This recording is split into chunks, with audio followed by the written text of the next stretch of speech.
మూలా నక్షత్రం 1వ పాదంలో కనుక జన్మించినట్లయితే అమ్మాయి పుట్టినా అబ్బాయి పుట్టినా వారికి కొద్దిగా కోపం ఎక్కువగా ఉంటుందండి. అస్థిరంగా ఉంటారు. అంటే ఇప్పుడు ఒకలాగా ఉంటారు, మళ్ళీ 5 నిమిషాల తర్వాత వారి మనసు అనేది మారిపోతుందండి. అస్థిరమైనటువంటి మనసుగా చెప్పవచ్చు. వీరికి మధ్య వయసు వచ్చేంత వరకు ఎక్కువగా డబ్బులు ఖర్చు చేస్తారు.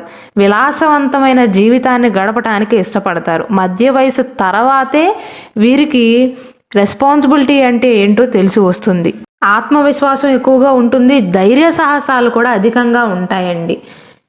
వీరికి ఏ రకమైనటువంటి ఉద్యోగాలు బాగా కలిసి వస్తాయంటే 1వ పాదంలో జన్మించిన వారికి సైనిక పరమైనటువంటి ఉద్యోగాలలో ఆసక్తి ఉంటుంది.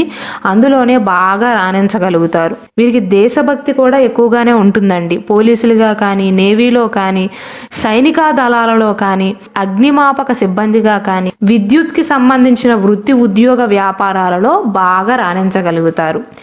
ఇక వీరి జాతకం గురించి చెప్పుకున్నట్లయితే 1వ పాదంలో జన్మించిన వారికి 6 సంవత్సరాల నుండి 20 సంవత్సరాలు వచ్చేంత వరకు కూడా శుక్రదశ నడుస్తుందండి. కాబట్టి విద్యారంభం చాలా బాగుంటుంది. విద్యలో బాగా రాణించగలుగుతారు 20 సంవత్సరాలు వచ్చేంత వరకు కూడా. కాకపోతే శుక్ర ప్రభావం వల్ల విలాసాల వైపు ఎక్కువగా మనసు మలుతుంది. కానీ సకాలంలో జీవితంలో స్థిరపడతారు అని చెప్పవచ్చు. సకాలంలో వివాహం అయ్యే అవకాశాలు ఉంటాయి. అంటే మూలా నక్షత్రంలో 100 మంది జన్మిస్తే 100 మందికి త్వరగా వివాహాలు అయిపోతాయి, త్వరగా అభివృద్ధిని సాధిస్తారు, త్వరగా వృత్తి వ్యాపారాలలో స్థిరపడతారన్న ఉద్దేశం కాదండి. ఎక్కువ శాతం మంది 1వ పాదంలో జన్మించిన ఎక్కువ శాతం మంది గట్టి ప్రయత్నంతో బాల్యంలో యవ్వన వయసులో వీరికి శుక్రదశ నడుస్తుంది కాబట్టి త్వరగా స్థిరపడే అవకాశాలు ఉంటాయని చెప్తున్నాను. 20 సంవత్సరాల నుండి 19 సంవత్సరాల వరకు 49 సంవత్సరాల వరకు జీవితం అనేది కొంచెం సాఫీగా సాగిపోతుంది. రెస్పాన్సిబిలిటీస్ ఎక్కువగా ఉంటాయి. జీవితం అంటే ఏంటో తెలుసుకుంటారు. అయినప్పటికీ జీవితం అనేది కొద్దిపాటి ఒడిదుడుకులతో సాఫీగా సాగిపోతుంది. 49 సంవత్సరాల నుండి 67 సంవత్సరాల మధ్య కాలంలో, ఈ మధ్యలో ఉన్న 18 సంవత్సరాలు రాహుదశ కాలం అండి.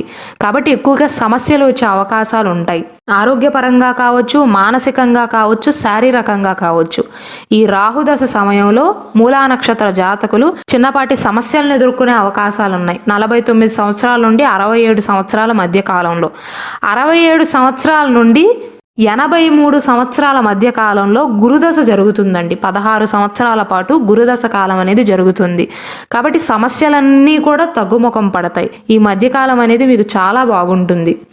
శ్రీ దుర్గాదేవి జ్యోతిష్యాలయం. మీరు ఇప్పుడు వరకు ఎక్కడెక్కడో జ్యోతిష్యం చెప్పించుకుని నిరాశ చెంది ఉన్నారా? అయితే ఒక్కసారి గురువు గారికి ఫోన్ కాల్ చేసి చూడండి. ప్రేమ, పెళ్లి, ఉద్యోగం, రాజకీయం, విదేశీ ప్రయాణం, ధనం నిలకడగా లేకపోవటం, భార్యాభర్తల మధ్య గొడవలు, ఆస్తి తగాదాలు, అప్పుల బాధలు, స్త్రీ పురుషుల ఎలాంటి గుప్త సమస్యలకైనా, ఎటువంటి సమస్యలకైనా ఒక్క రోజులోనే పరిష్కారం చూపుతారు. వీరు ఫోన్ నంబర్ 9542637206. ఇంట్రెస్ట్ ఉన్న వాళ్ళు ఎవరైనా ఏ టైంలోనైనా వీరు కాల్ చేయవచ్చు.